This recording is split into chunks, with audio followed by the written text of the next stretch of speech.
असंच मेहनतीने काम करत राहा रे बाबानं. हो आजी. बरं अर्पिता, मी तुला एवढ्यासाठीच फोन केला होता की पुढच्या आठवड्यात ना श्रावण सुरू होतोय. मला आता कळतंय तुमची कामाची खूप गडबड दिसते. आता राहू देत, तुम्ही आधी तुमचं सगळं काम नीट करून घ्या, मग मी तुम्हाला सावकाशीने फोन करीन. हा, सांभाळून राहा. ठीक आहे आजी, मी हे सगळं काम झालं की फोन करतो तुला. हो आम्ही करतो आजी. अरे अरे समीर, अर्पिता थांबा जरा. तुम्ही जे काय आता नवनवीन पदार्थ बनवलेत ना, त्यातला थोडा थोडा पदार्थ मुख्य देवघरात आपल्या कुलदेवतेसमोर ठेव. हा, विसरू नको. हा आजी, सुशी आणि डिमसम आहेत, म्हणजे आपल्या देवांना चालतील ना? आवडेल ना त्यांना? हो. फटका दे ना समीर तुला.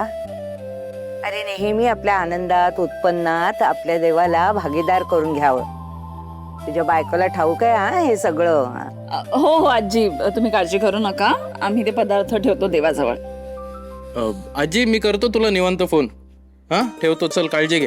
हो हो, ठेवा. हा चला, जगदंब जगदंब. चल. हे काय प्रकरण भागीदारीचं? काही नाही, मी माहेरी असताना टिफिनचा व्यवसाय करायचे ना, तेव्हा माझ्या पगारातला एक छोटासा भाग मी गणपती बाप्पा समोर नेऊन ठेवून द्यायचे. बाप्पाला माझ्या बिझनेस मध्ये पार्टनर करून घेतलं होतं मी. अच्छा, म्हणजे बाप्पाला भागीदार करून घेतल्यावर बाप्पा आपल्याला भरभरून यश देणार. हा, ही आयडिया चांगली आहे. आपणही तसंच करू. आजपासून समर्पिताचे 3 पार्टनर्स, तुम्ही, मी आणि गणपती बाप्पा. खरंच? हा, चालेल. आता बघाच तुम्ही, आता आपण बाप्पाला पार्टनर करून घेतलंय ना, बाप्पा आपल्याला भरभरून यश देईल. चला आपण ते पदार्थ देवासमोर ठेवू.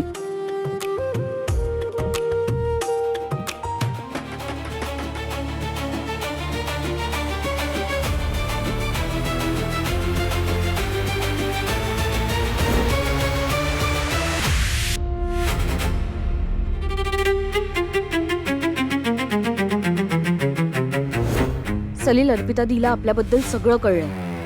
लवकरात लवकर एकत्र येऊन सगळ्या गोष्टी सॉर्ट आउट कराव्या लागतील. सलीलने रात्री मेसेजचा रिप्लाय नाही केला, ओके, पण सकाळी तर त्यांनी माझा मेसेज नक्कीच वाचला असणार. मग तू रिप्लाय का करत नाहीये?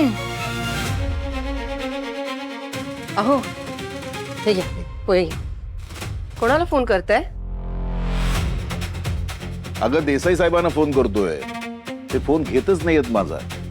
सही घेऊन गेलीत माझी, आणि आपली मूळ कागदपत्र मिळाली की नाही काय कळायला मार्गच नाहीये. निकी, हे घे पोहे. चहा देते, पटकन नाश्ता कर. माझ्या हाताशी आहे मदतीला. हं?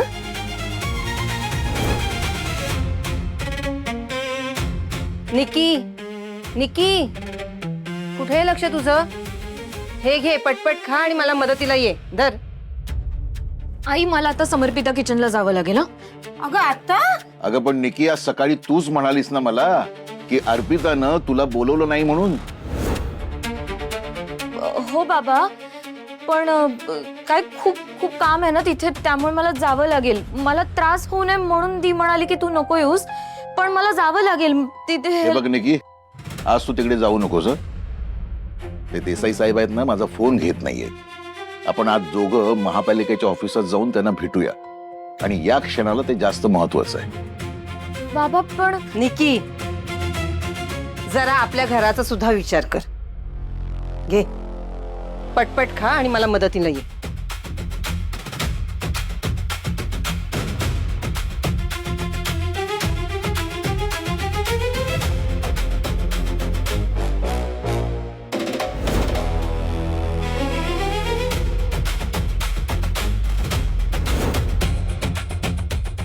आता फोनही स्विच ऑफ येतो ह्याचा. काय करू मी?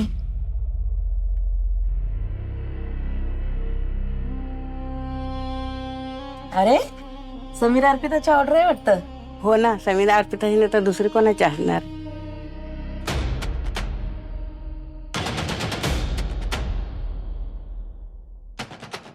काकू, कोणाची टेम्पो आहे?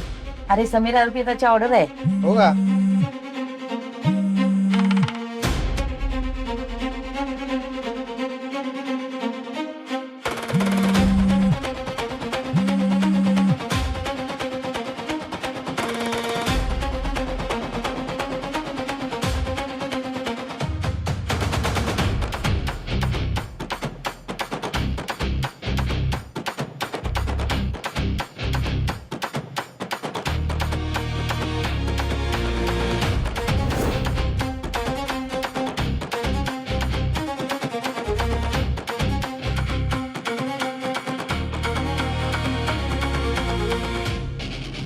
हॅलो हा बोल ग.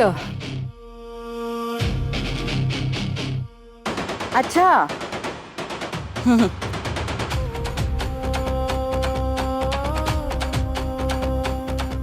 रेणुकाताई हा 1-2 मिनिटात जाऊन येतो.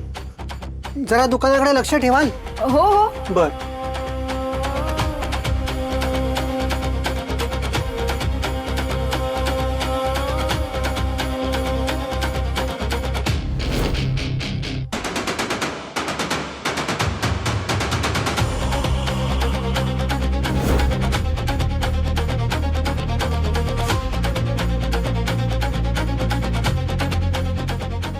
एवढे सगळे बॉक्सेस याच्यातून कसा ओळखायचा.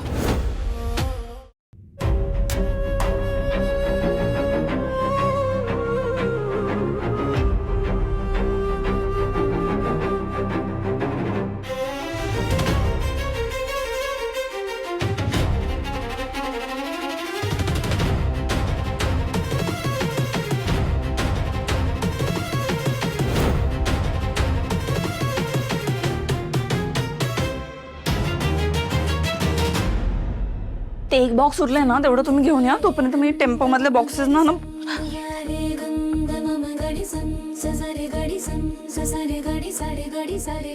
अहो पण तर सोडा ना. त्या काकू बघतील आपण. ही काय जागा आहे का अशी मस्करी करायची. सोडा ना पत्र सोडा तुम्ही. नको तेव्हा नको ती मस्करी बरोबर सुचते तुम्हाला. शाळेच्या मधोमध आहोत आपण. बघेल ना कोणीतरी.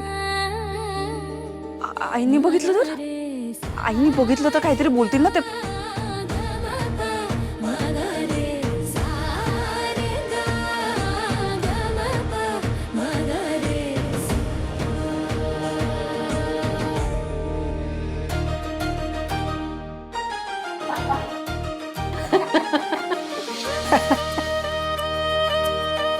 बघितलं काकू काहीतरी केलंय का मी. उगाच ओरडलं ना मला. काय करताय. सॉरी ते मला वाटलं की नाही आता सॉरी वगैरे काही नाही. याची शिक्षा तुम्हाला मिळणारच.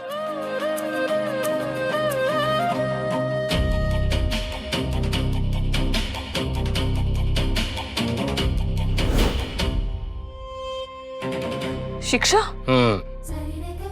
कसली शिक्षा. तर इथून टेम्पो पर्यंत मी तुमचा पदर हातात धरून तुमच्या मागे मागे येणार.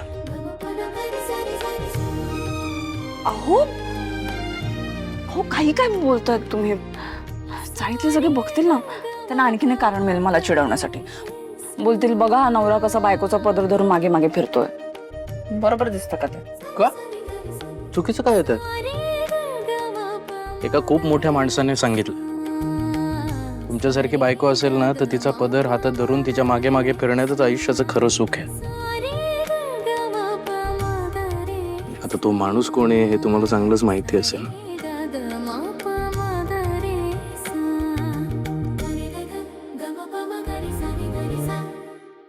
नाही तरी पण नको. तुम्ही दुसरी कुठली शिक्षा द्या चालेल. नक्की. बघा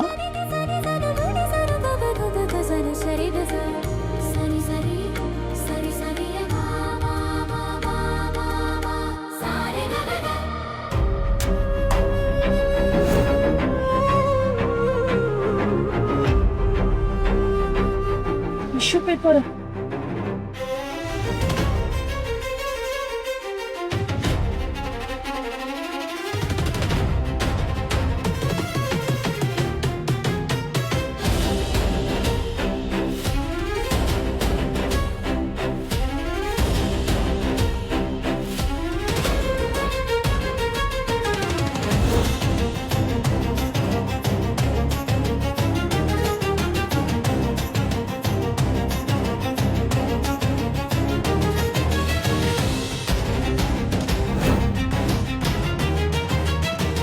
शिक्षा उधार राहिली. वेळ आल्यावर देईन.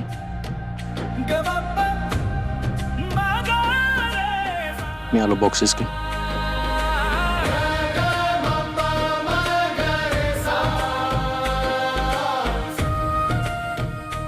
मी वाट बघेन.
काय बाई आहे ही, संपतच नाहीये हिचं. आता बॉक्सेसला कशाला कुंकू लावायचं हिला.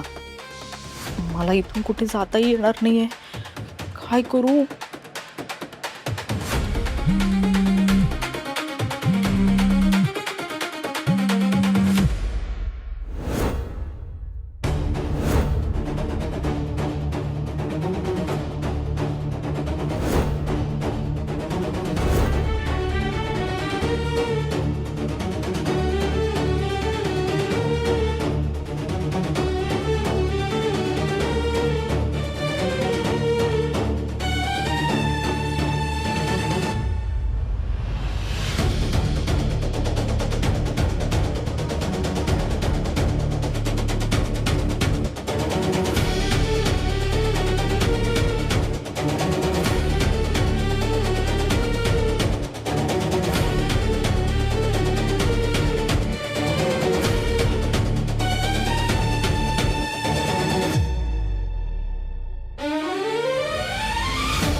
रेणुकाताई,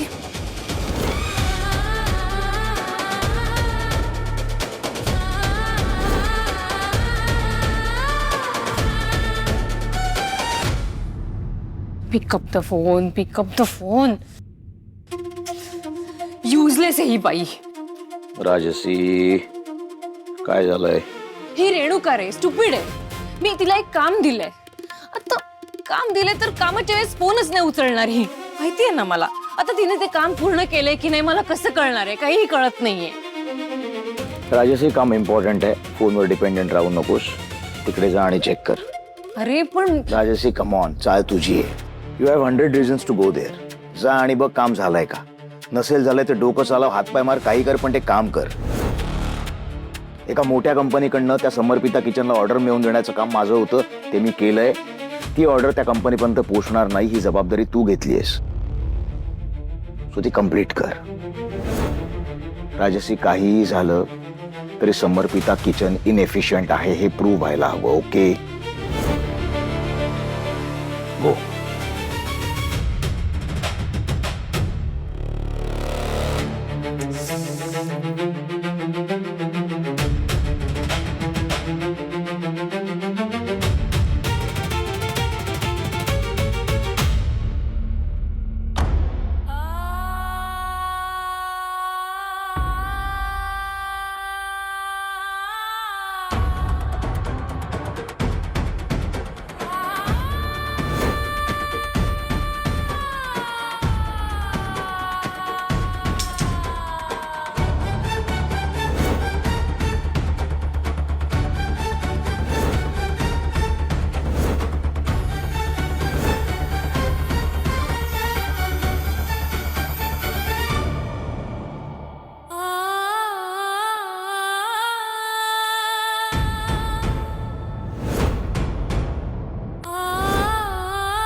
का रेणुकाताई, गेल्या वेळेस तुम्ही मेन्यू बदलला होता तेव्हा हे काय बोलले होते तुम्हाला आठवत आहे ना? आज जे झालं ते शेवटचं होतं.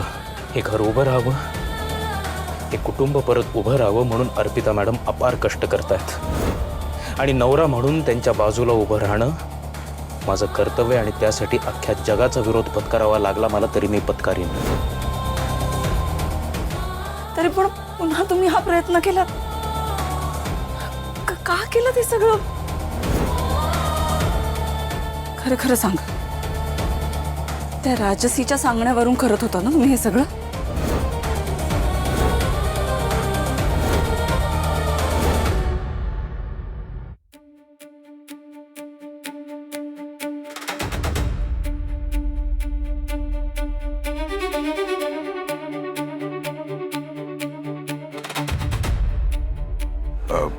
देसाई साहेब नमस्कार. अरे पुरोहित साहेब, या बसा ना. हा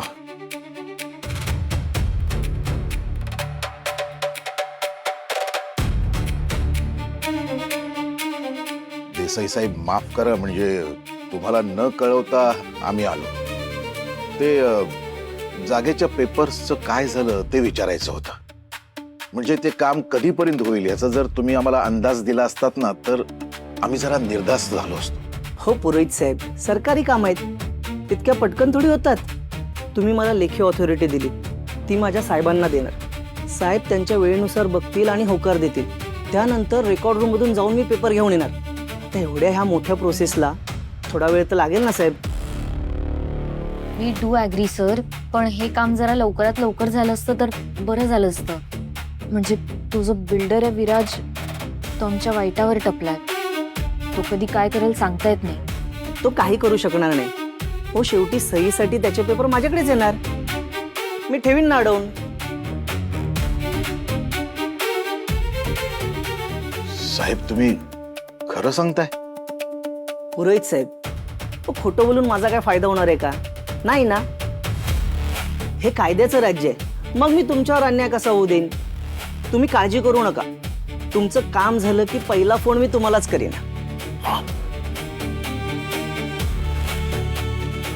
थँक्यू देसाई साहेब. येतो आम्ही.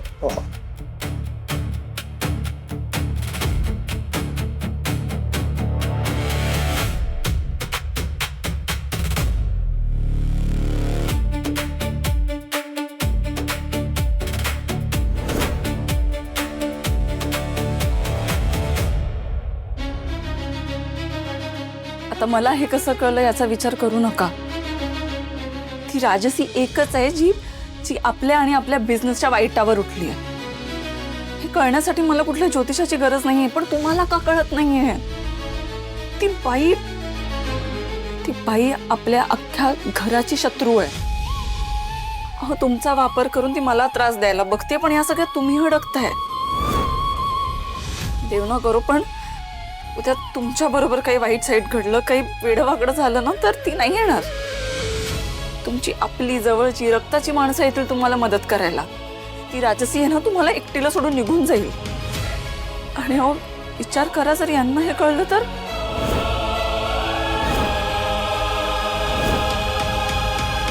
यांना हे कळलं तर खूप वाईट वाटेल हो त्यांना. खूप त्रास होईल. रात्रभर जागलोय हो आम्ही. खूप प्रयत्नांनंतर खूप मेहनत करून ही ऑर्डर पूर्ण झाली आणि तुम्ही ही अशी एका मिनिटात. बरं, माझं जाऊ द्या. मी काय परकी आहे, मी बाहेरून आली आहे. पण हे तर तुमचे भाऊ आहेत ना, रक्ताचं नातं आहे तुमचं. त्यांची मेहनत, त्यांचा आनंद, त्यांचं नाव, याची काळजी नाहीये का हो तुम्हाला? आम्ही पूर्ण केलेली ही ऑर्डर अशी तुम्ही खराब करायला चालला होता. स्वतःच्या भावाचं नुकसान करून काय आनंद मिळणार होता तुम्हाला रेणुकाताई? माफ करा, तुम्ही मोठ्या आहात आमच्यापेक्षा, पण आज खूप चुकीचं आणि बालिश वागलात तुम्ही. तुम्ही विचार करा, तुमच्या या वागण्यामुळे आपल्या श्रेयूवर काय संस्कार होतील. आपल्या माणसांना जपायचं असतं, त्यांच्या पाठीत असा सुरा खुपसायचा नसतो. रेणुकाताई,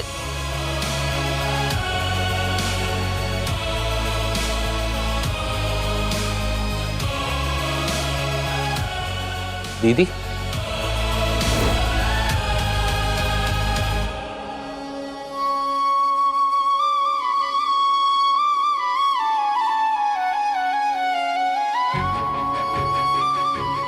काय झालं अर्पिता म्हणा?